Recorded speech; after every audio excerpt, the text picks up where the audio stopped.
In this example, we want to sketch out a graph of the function f of x equals square root of x, and then use that graph to sketch a graph of the function g of x, which is 2 square root of x minus 5 plus 3. What are the domain and range of the function g of x?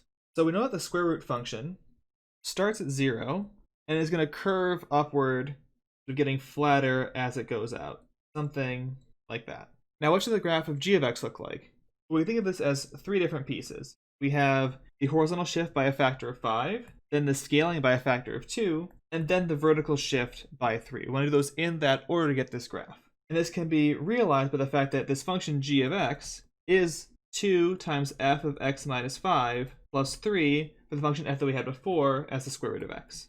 We want to first shift the graph to the right by 5 units, giving us a graph that looks something like this. Then we want to extend it vertically by a factor of 2 and scale it in that direction. So it's still going to start at the same point down here, but then everything's going to go up twice as far.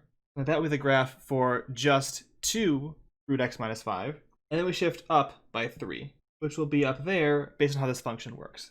So in general, what we graphed here was we have graphed square root of x. We have graphed square root of x minus 5. We've graphed 2 square roots x minus 5. And then 2 square root x minus 5 plus 3, this is our g of x. Now what are the domain and range here? Well, for the domain, we want to look at all values that we can plug into this function.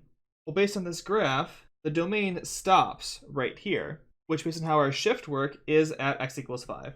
So our domain here is from 5 to infinity, and everything I'm going to plug in, which makes sense from the definition as well, because I can't plug in anything less than 5, otherwise the square root will have a negative number underneath it. Now for the range, this graph starts at this point here, which is 3, and then just goes up from there, and we'll hit every number bigger than 3 based on how this is set up. So our range will be from 3 to infinity.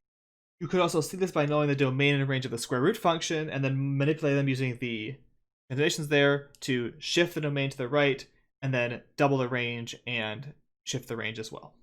And that's how you can sketch the graph and find the domain and range for this function.